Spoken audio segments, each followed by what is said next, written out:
The Mugunghwa slid into docking bay 47 with barely a whisper. Park Day stood on the bridge watching the massive station through the viewport. Central Hub Station stretched out before him like a city made of light and metal. Ships from 100 different worlds floated around it like fish in a vast ocean. He had seen pictures, but nothing prepared him for the real thing. Kim Ha-na walked up beside him. She checked her uniform one more time. Everything had to be perfect for their first meeting with the Galactic Coalition. She touched the pistol on her hip without thinking about it. "An old habit ready, Captain?" she asked. Day nodded. He straightened his jacket and felt the comfortable weight of his equipment. It made him feel secure. Earth was far behind them now, and who knew what waited out here in space. The docking process finished. Choi Min-woo called up from engineering that everything looked good. The station had linked up perfectly with their ship. Time to go meet the aliens. The airlock opened. A creature that looked like it was made of living crystal stood waiting for them. It shimmered in the light, colors dancing across its surface. This had to be Ambassador Telvin, Captain Park Day. The crystal being spoke in perfect Korean, though Day could see the translation device on its chest. "Welcome to Central Hub Station. I am so pleased to finally meet you. Humanity joining the coalition is a momentous occasion." Day bowed slightly, the way he learned in his military days. Telvin seemed happy about that. The ambassador led them through the docking bay. Hundreds of aliens moved around them. Tall ones, short ones, ones with fur, ones with scales, ones that floated in the air. Day tried not to stare. "We have a standard security checkpoint," Telvin explained as they walked. "Just a formality. Most species carry ceremonial items, and we simply catalog them. It takes only a moment." They reached a large open area.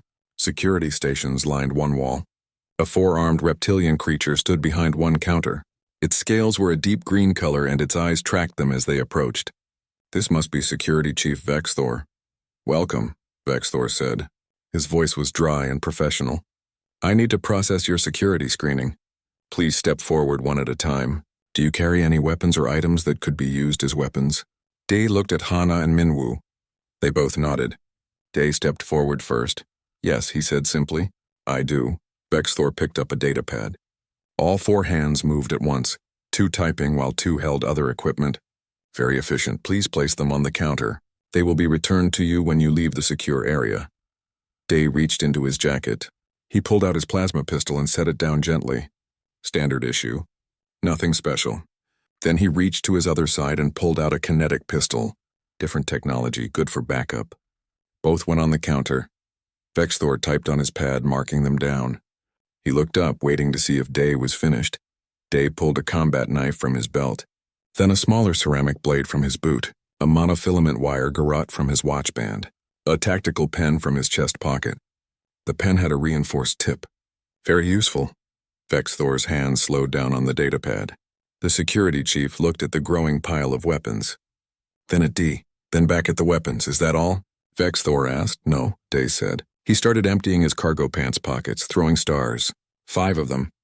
A collapsible baton. 2 flash grenades. Smoke pellets. A small dart gun. More knives. Different sizes for different purposes. A set of lockpicks that could also be used to stab someone in an emergency. A length of high tensile cord. A lighter that was also a very small flamethrower. Behind Vexthor, other security staff stopped what they were doing. They started to gather around, watching. One of them whispered something to another. Day couldn't hear what they said. Telvin made a sound like wind chimes in a storm. Was that laughter? Nervousness? Hard to tell with a crystal being. Day continued. His jacket had many pockets. Most people didn't realize how many pockets a good jacket could have. Inner pockets, hidden pockets, sleeve pockets. He pulled out a small crossbow that collapsed down to the size of a pen. "Bolts for the crossbow." A garrote disguised as a belt. Brass knuckles, a taser. Another knife. This one was his favorite. Good balance. The pile on the counter kept growing. Vexthor stopped typing. All 4 of his hands just hung in the air. His eyes were very wide. "How many pockets do you have?" he asked. Day thought about it. He started counting on his fingers. Cargo pants had 6 main pockets plus 4 small ones. Jacket had 8 outside and 6 inside. Vest underneath had another 12 specialized pockets. Belt had compartments. Boots had hidden spaces, a lot, he said finally. It seemed like the simplest answer. He wasn't done yet. His vest held more equipment. medical supplies that could also be weapons. The antiseptic spray could blind someone.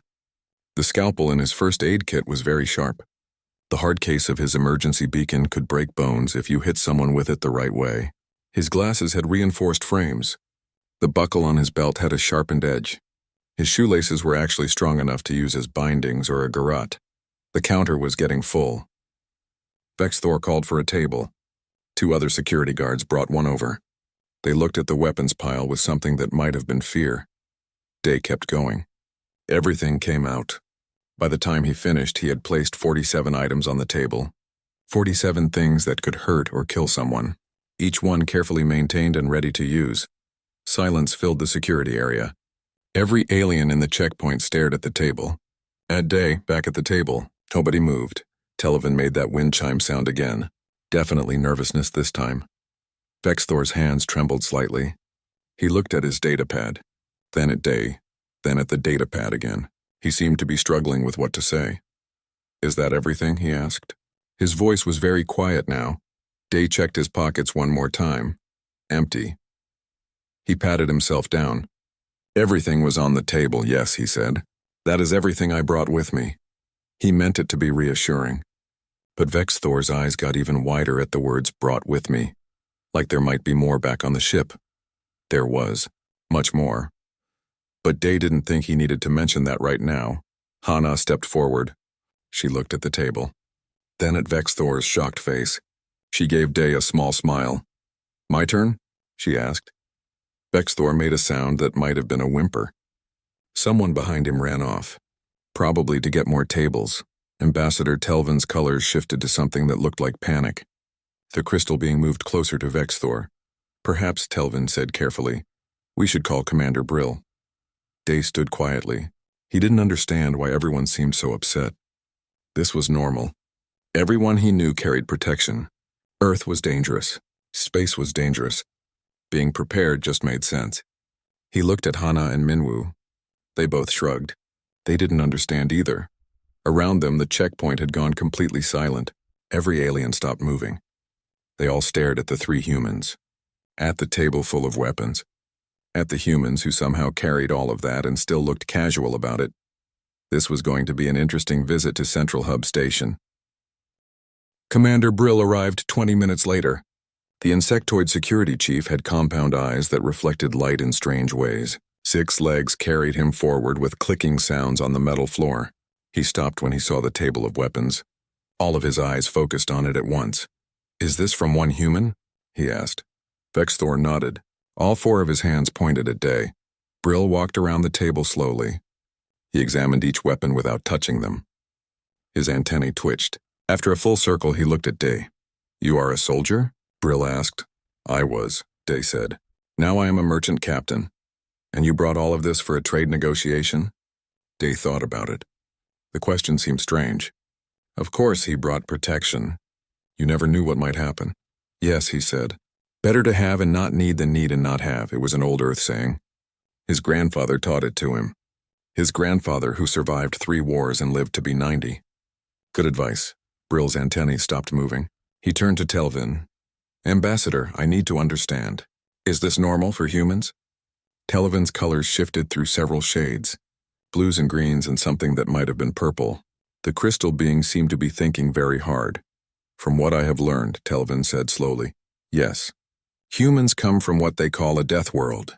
Their planet tried to kill them for millions of years, predators, diseases, weather, other humans. They learned to be very careful." Hana stepped forward. She started emptying her pockets. 2 pistols. 4 knives. Agahoch. Throwing spikes, a taser. More items kept coming out. Her pile grew next to Day's. Brill watched in silence. His compound eyes reflected the weapons over and over. Hundreds of tiny images of deadly tools. Hana reached 30 items, then 40, then 50. She had more than Day, 13 more to be exact. 63 weapons from one human woman who looked like she was just dressed for a normal day. Minwoo came forward next. The engineer looked apologetic. "Some of these are tools," he explained as he started placing items on a 3rd table. "But they can be weapons if needed. A plasma cutter. Very useful for cutting metal. Also very useful for cutting anything else. A heavy wrench. Good for repairs. Good for hitting. A welding torch. A drill with various bits. Power tools that could do terrible things to a living body if someone wanted. Minwoo also had knives, guns, explosive charges for emergency repairs that could also blow holes in walls, acid for cleaning that could melt flesh. 51 items total. Brill called for more security staff. 6 more aliens arrived. They formed a loose circle around the humans. Not threatening. Just watching, like they were studying dangerous animals at a zoo. Telvin moved between the security forces and the humans. The ambassador's colors kept changing. Stress patterns, probably. Please understand, Telvin said to Brill. Humans are not aggressive. They are defensive. There is a difference. They carry enough weapons to fight a small army, Brill said. His voice was flat. Professional. But Day heard the concern underneath. Because they expect to need them, Telvin explained. Not because they want to fight. Because they think someone else might want to fight them. It is how they survived their world. Day listened to this conversation. It felt strange. They were talking about humans like humans were unusual. But everyone he knew acted this way. His parents carried weapons. His friends carried weapons. The merchants back on Earth all had protection. The galaxy was a big place. Who knew what was out here? How many humans are there? Brill asked. On their homeworld? About 12 billion, Telvin said. Silence. Long, heavy silence. Brill's antennae drooped. 12 billion, Brill repeated. All like this? Hana spoke up. Her voice was cheerful. Oh no, she said. Most people carry more. We traveled light because we are going to a diplomatic station. We thought it would be rude to bring heavy weapons. She meant it as a joke. A way to lighten the mood. But nobody laughed. Vexthor actually took a step backward. His scales had gone pale. Minwoo nodded in agreement. He pointed back toward the docking bay. The ship has the real equipment, he said. Plasma rifles, railguns, explosive charges, armor. We left all that behind because this is a peaceful meeting. Again, he was trying to be helpful, showing that they understood this was a friendly environment, that they respected the station's rules. But the security staff looked more worried, not less. Brill turned away from the humans. He spoke quietly with Telvin. Day couldn't hear most of it. Just pieces. Words like threat assessment and protocol update and council needs to know. Dai looked at Hana and Minwoo. They both shrugged. This was not going the way they expected. The message from Earth said the aliens were friendly, that the coalition welcomed new members, that this would be a simple meeting. Nobody mentioned that carrying normal protection would cause this much trouble. Brill came back. His posture was stiff, military bearing. Day recognized it. He had stood that way himself many times. I need to call an emergency security meeting, Brill said. You will wait here. Your weapons will be stored securely. You are not under arrest. But you will remain in this area until we decide how to proceed. How long? Day asked. I do not know. Hours. Maybe longer. A different security officer brought chairs. 3 chairs for 3 humans. They sat down to wait. Around them, the normal flow of the checkpoint continued. Other species came through. They declared their items. Most had nothing. A few had ceremonial blades or symbols of rank. Small things. Meaningful things. But nobody else had 3 tables full of weapons. Aliens kept looking at the humans as they passed. Some curious, some frightened, some fascinated. Day heard whispers in languages he didn't know. But the translation device caught some of it. Words like dangerous and warriors, and how did they hide all that? Hana leaned toward Day. She spoke in Korean, knowing the others probably couldn't understand without their translators picking it up. Captain, did we do something wrong? Day considered the question. They followed the rules. They declared everything when asked. They cooperated fully, but something was clearly wrong. The aliens were scared. Not angry. Scared. I think, he said slowly, that we just showed them something they did not expect. They invited humans to join their coalition, but they did not really understand what humans are. Minwoo crossed his arms. He looked at the 3 tables of weapons, at the security staff who watched them carefully, at the other aliens who gave them a wide path. They think we are dangerous, he said. We are dangerous, Hana said. Every human is. We come from Earth. Earth taught us to be dangerous or die. She was right. Day knew she was right. But he also knew they weren't a threat. They didn't want to hurt anyone. They just wanted to be ready if someone tried to hurt them. How do you explain that to aliens who never had to learn that lesson? Who grew up in a peaceful galaxy where weapons were rare and violence was unusual? Telvin approached them. The crystal ambassador sat down near the humans, close enough to talk, far enough to run if needed. Dee noticed that distance. I apologize, Telvin said. I should have prepared you better. I should have explained that most species in the Coalition do not carry weapons. Many have never even seen weapons like yours. Never? Minwoo asked. He sounded shocked. The galaxy has been at peace for 3,000 years, Telvin explained. There are disputes, yes, arguments, but actual violence, rare, very rare. 3,000 years. Day tried to imagine it. Earth couldn't go 3,000 days without a war somewhere. 3,000 years of peace seemed impossible. Like a fairy tale. What changed? Day asked. Why did the fighting stop? The Coalition formed. Rules were established. Most species decided cooperation was better than conflict. Pirates and criminals exist, but they are handled by security forces. Regular citizens do not need weapons. Anna shook her head. She looked at Telvin with something like pity. That is a nice dream, she said. But criminals exist. Bad things happen. What do people do when security forces are not there? They call for help. And help comes. How long does help take? Hana asked. Telvin's colors shifted. Uncertainty. Minutes. Sometimes longer. A person can die in seconds, Hana said quietly. We prefer not to wait. That was the difference, Day realized. The fundamental difference between humans and everyone else in this galaxy. They trusted help to arrive. Humans trusted only themselves. The wait continued. Hours passed. Day and his crew sat quietly, watching the station move around them, waiting to learn their fate. The council chamber was deep inside Central Hub Station. 50 different species gathered in a circular room. Each had their own section, designed for their specific needs. Some needed water, some needed different air, some floated, some sat. Technology made it all possible. Commander Brill stood in the center. Around him, holographic displays showed images of the human weapons, all 161 items spread across 3 tables. The council members watched in silence. This is from 3 humans, Brill said. His voice carried through the translation systems to all 50 species at once. 3 humans who came here for trade negotiations. They declared all of this willingly. Security scans confirm they are not carrying anything else. A being made of light and energy spoke first. The Krell representative, ancient and wise, they declared it. They were not caught trying to sneak weapons inside? No, Brill confirmed. They walked up to security and emptied their pockets. They seemed confused about why we were surprised. Another council member spoke. A slug-like creature from the water worlds. How is it possible to carry so many items? Where did they hide them all? Brill touched a control. New images appeared. Close-ups of human clothing. The cargo pants with multiple pockets. The jacket with hidden compartments. The vest underneath with specialized storage. The belt. The boots.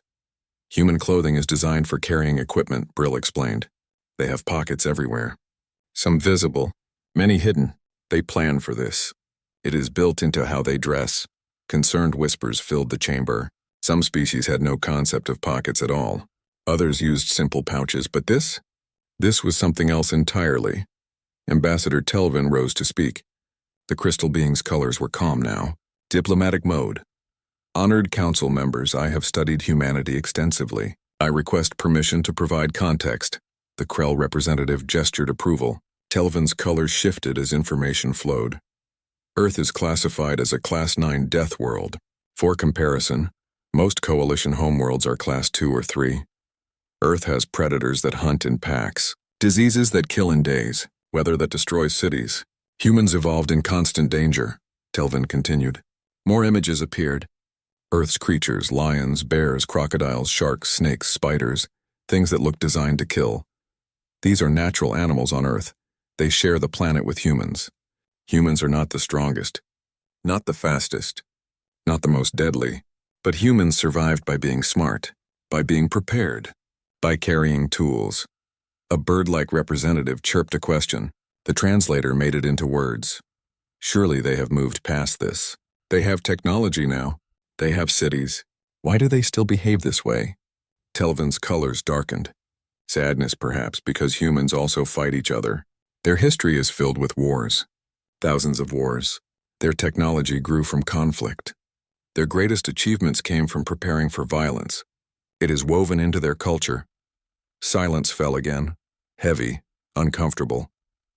The council had invited a warrior species into their peaceful galaxy, a species that expected violence, a species prepared for it. A crystalline being different from Telvin spoke with a harsh voice.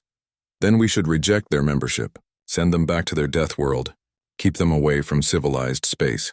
Several council members made sounds of agreement, but others objected. Arguments erupted. The chamber filled with noise. The Krell representative pulsed bright, calling for order. The noise stopped. Have the humans threatened anyone? The Krell asked. Brill checked his reports. He shook his head. No, they have been completely cooperative. Polite even. They simply carry a lot of weapons. Have they used any of these weapons? No. Have they shown aggression? Made demands? Attempted intimidation? No, they are waiting quietly. They asked how long the delay would be. That is all, the Krell pulsed thoughtfully. Ancient wisdom processing new information. Then they carry weapons not for attack but for defense. They expect danger, but do not create it themselves. Is this accurate, Ambassador Telvin? Telvin's colors brightened. Gratitude for the question. Yes. Humans have a saying, better to have and not need than need and not have. They prepare for worst-case scenarios. It is paranoia born from experience. But they do not seek conflict. They avoid it when possible. Debate continued for hours. Some council members wanted humans expelled immediately. Others argued for giving them a chance. A few recognized that human caution might actually be valuable. Finally, a compromise emerged. The Krell representative proposed it. We will update humanity's threat classification, but we will not reject their membership. Instead, we establish special protocols. Humans visiting coalition stations will follow additional security procedures. They will have escorts. We will monitor their behavior. The Krell continued. If humans prove dangerous, we can reconsider. But if they prove peaceful, we adjust. We learn. That is what the coalition does. We adapt. Voting took another hour. In the end, the compromise passed. Barely. Many council members remained unconvinced. But the decision was made: humans could stay, under supervision. Back at the security checkpoint, Day and his crew waited. They had been there for 6 hours. Hana dozed in her chair. Minwoo played a game on his datapad. Day simply watched the station's activity. He found it fascinating. So many species, so many different ways of moving, talking, living, and most of them looked soft, vulnerable. They walked through the station like nothing could hurt them. Maybe nothing could. Maybe they were right to feel safe. But Day couldn't imagine living that way, always wondering if danger might appear, always second-guessing whether he had enough protection. Better to carry the weight. Better to be ready. Brill returned. Telvin accompanied him. The Crystal Ambassador's colors were brighter than before. Maybe that meant good news? The Council has made a decision, Brill announced. You are permitted to remain on Central Hub Station. Your trade negotiations can proceed. However, there are conditions. Day stood. Hana woke up. Minwoo put away his datapad. They listened. You will be assigned security escorts during your visit. You will follow designated routes. Your weapons remain in storage until you leave. Any violations will result in immediate deportation and possible ban from all coalition stations. The terms were harsh, but not unreasonable. Day nodded. We accept, he said. Brill seemed surprised. Maybe he expected argument, you agree? Just like that? We came here for trade, Day said. Not to cause problems. If these rules help you feel safe, we follow them. Simple. Telvin's colors shifted to something warm. Appreciation, maybe. Or relief. Thank you for understanding, Telvin said. This is difficult for everyone.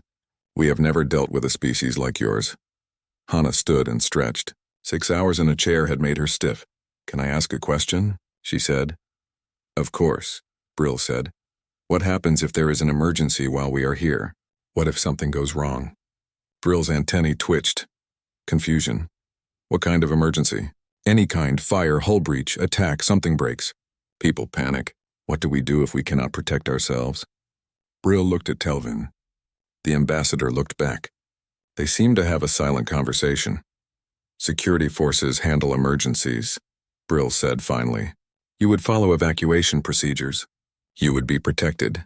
Hana's expression showed doubt, but she didn't argue. She just nodded. Minwoo had a different question. When was the last emergency on this station? Brill thought about it. His compound eyes reflected light as he accessed his memory. 17 years ago, a pirate group tried to raid a cargo bay. Station security responded. The pirates fled. No one was hurt. 17 years. Day tried to imagine feeling safe for 17 years. On Earth, 17 days without some kind of trouble was remarkable. 17 years seemed impossible, but maybe that was the point. Maybe this galaxy really was different. Maybe humans were the strange ones carrying weapons for threats that never came. Or maybe the galaxy had just been lucky, and one day that luck would run out. Day hoped he was wrong. He hoped the aliens were right. He hoped their peaceful galaxy stayed peaceful, but he would still miss his weapons. All 47 of them. The meeting room was on the eastern side of the station. Large windows showed the stars outside. Beautiful view. Day tried to focus on business instead of the scenery. 5 alien merchants sat across the table from him. Different species. Different worlds, all interested in what Earth could offer. Spices, metals, cultural items. Nothing too complicated. Basic trade. 2 security guards stood by the door, watching, making sure the dangerous humans stayed calm. Day found it annoying but understandable. Give them time. They would see that humans were not a threat. The negotiations went well. Prices were fair. Terms were reasonable. Day thought they might actually reach an agreement today, his first successful coalition trade deal. Earth would be pleased. Then the lights went out. Complete darkness. The kind that makes you feel blind even with your eyes open. Emergency lights should have kicked in. They did not. Voices rose in panic. The merchants, the guards, everyone talking at once in different languages. The translator struggled to keep up. Day stayed calm. Old training took over. His hand moved to his pocket. Empty. Right. All his equipment was in security storage.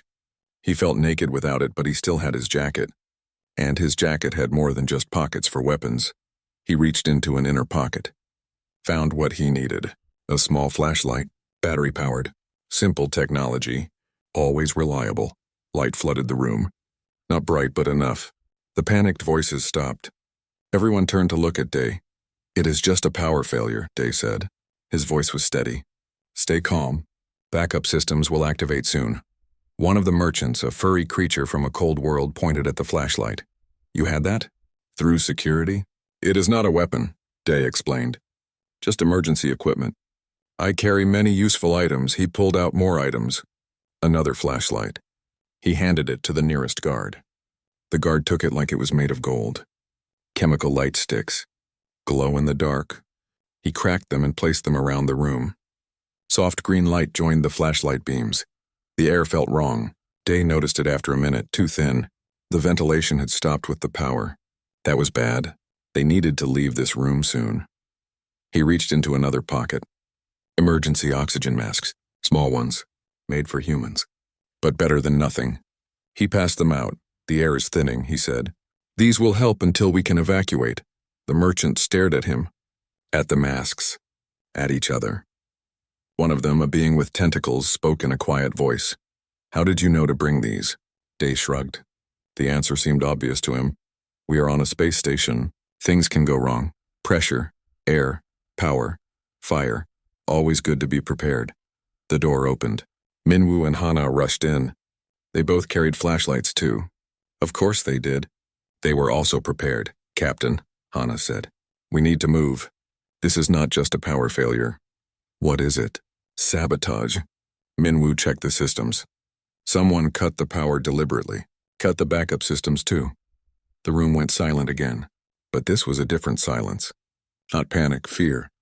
Someone had done this on purpose. Someone wanted them trapped in the dark. Minwoo moved to a wall panel. He pulled out his toolkit. Security never took his tools. They looked harmless. Just engineering equipment. But in his hands they could do many things. He opened the panel. Started working, his flashlight held between his teeth. Hands moving fast and sure. Can you fix it? One of the guards asked. Not completely, but I can reroute emergency power to this section. Give us lights and air. Buy time for proper repairs. Hana stood by the door, alert, watching. She held something in her hand. Day saw it in the flashlight beam. A wrench, heavy, metal, not a weapon. Just a tool. But it could break bones if needed. Smart. Always thinking ahead. Sounds came from the corridor outside. Footsteps. Voices. Getting closer. Hana tensed. The door opened wider. More aliens entered. But these did not look like station personnel. Rough clothing. Weapons visible. Not trying to hide them, pirates or criminals. Hard to tell the difference. The leader, a large reptilian with scars, pointed at the merchants. You will come with us. Quietly, no one gets hurt. The merchants did not move, frozen with fear. The station guards looked uncertain. They had basic training, but this was real danger. Something they never expected to face. Day stepped forward, placed himself between the criminals and the merchants. His posture changed. Not aggressive, just ready. Military training showing through. I think, he said calmly, you should leave. Station security will arrive soon. Better to go now before you get caught. The scarred leader laughed. Ugly sound. Security? We cut their communications. Disabled their scanners. They do not even know we are here. By the time they figure it out, we will be gone. Hana moved. So fast. The wrench flew from her hand. Hit the leader right in the face. He went down hard. Blood on the floor. The other criminals raised their weapons. But Hana was already moving again. She grabbed a chair, swung it. 2 more criminals went down. Day moved too. He was not as fast as Hana, but he was effective. A kick to one criminal, elbow to another. Years of training. Muscle memory. Minwoo did not stop working on the panel. He trusted his crew, but he pulled out a heavy power drill, just in case. Kept it running. The sound alone made the remaining criminals nervous. The fight was over in seconds. 6 criminals on the ground, unconscious or groaning in pain. The humans barely breathing hard. The lights came on. Minwoo had done it. Power restored to this section at least. Everyone could see clearly now. The merchants, the guards, the criminals, all staring at the 3 humans. Hana picked up her wrench, wiped the blood off on one criminal, put it back in her tool belt, like nothing had happened. Day straightened his jacket, checked that everyone was okay. The merchants looked shaken but unhurt. Good Brill arrived with a full security team. He took in the scene. The unconscious criminals. The calm humans. The shocked witnesses. What happened here? He asked. Day pointed at the criminals. They tried to take the merchants. We stopped them. No one was seriously hurt. One of the merchants, the tentacled being, found his voice. They saved us. The humans. Without them, we would have been taken. Or worse, the other merchants agreed. Grateful voices. Thanking the humans. Calling them heroes. Brill looked at Day, at Hana, at Minwoo. His compound eyes reflected something new. Not fear. Not suspicion. Respect. You fought without weapons, Brill said slowly. All your equipment is in storage. Hana smiled. Small smile. Satisfied. We do not need weapons to protect people. We just need to be ready. Day pulled items from his pockets. The flashlight. The oxygen masks. Chemical lights. First aid supplies. Water purification tablets. Emergency rations. Fire starter. Signal flares. All small. All useful. None of them weapons. You asked us to surrender our weapons, Day said. We did, but being prepared is not about weapons. It is about thinking ahead. Expecting trouble. Planning for emergencies. He gestured to the panel where Minwoo had worked. We fixed your power, provided light and air, protected your citizens, not because we had weapons, because we were ready. Brill was quiet for a long moment. Thinking. Processing. Around them, security staff secured the criminals. Medical teams arrived to check everyone. Finally, Brill spoke. I need to report this to the council. But first, I want to ask you something. Would you be willing to teach our security forces? Show them how you prepare? How you think? Day looked at his crew. They nodded. Yes, Day said. We can do that. But why? Brill's antennae moved in a way that might have been embarrassment. Because we have become soft. Comfortable. We forgot that danger still exists. You remembered. We need to remember too. The merchants gathered around the humans, shaking hands. Or tentacles. Or whatever they had, expressing gratitude. One of them, the furry one, looked at Day with wide eyes. I thought you were dangerous. I was scared of you. But you protected us. Why? Day smiled. Simple answer for a simple question. Because that is what we do. We prepare for the worst. Hope for the best. and protect those who cannot protect themselves. Hana added something, her voice firm. Being ready for violence does not mean we want violence. It means we can stop it when it comes. The station started returning to normal, power fully restored, air flowing again. Life continued, but something had changed. The way aliens looked at humans, not with fear anymore, with understanding, maybe with hope. 3 weeks passed on Central Hub Station. Word spread fast about what happened in the meeting room. The humans who fought criminals without weapons, who saved merchants with nothing but quick thinking and training. Suddenly everyone wanted to meet them. Not out of fear, out of curiosity, out of respect. Day found himself invited to speak at security conferences. Hana taught self-defense classes to station personnel. Minwoo showed engineers how to think about emergency scenarios. Their schedules filled up quickly. The weapons were returned to them after the first week. Brill personally brought them back. The council has revised its assessment, Brill explained. You may carry your equipment. Within reason. No heavy weapons inside stations. But personal defense items are acceptable. Day accepted the containers holding his 47 items. It felt good to have them back. Like a missing piece returning. Thank you, he said. Brill made that gesture that meant acknowledgement in his species. 2 antennae crossing.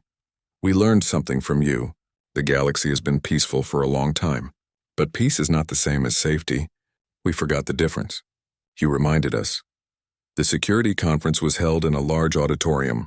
Hundreds of aliens filled the seats. Security chiefs from dozens of stations, military commanders, police officials, all wanting to understand how humans thought about danger. Day stood at the podium. The translator device on his chest hummed as it prepared to broadcast to all the different species present. He felt nervous. Public speaking was not his strength. But this was important. Thank you for inviting me, he began. I am not a teacher, just a merchant captain, but I can share what Earth taught me. He pulled out his emergency kit, the one that passed through security, showed each item, explained its purpose, not just what it does, why he carries it. This flashlight, he said, holding it up. It is not about the light. It is about being able to see when systems fail. When you can see, you can think. When you can think, you can survive. He showed the first aid kit, the water purification tablets, the emergency rations. Each item represented a scenario, a possibility, a what-if question that humans ask themselves constantly. Earth taught us to ask what could go wrong, not to be afraid, but to be ready. There is a difference. Questions came from the audience. Lots of questions. Do all humans carry this much? One security chief asked. Most carry more, Day admitted. This is my light loadout for diplomatic visits. At home, I have full survival equipment. Weapons for different situations. Medical supplies for serious injuries. Tools for building shelter. Enough for weeks without support. Shocked silence. Then more questions. Is this because Earth is dangerous? Earth was dangerous.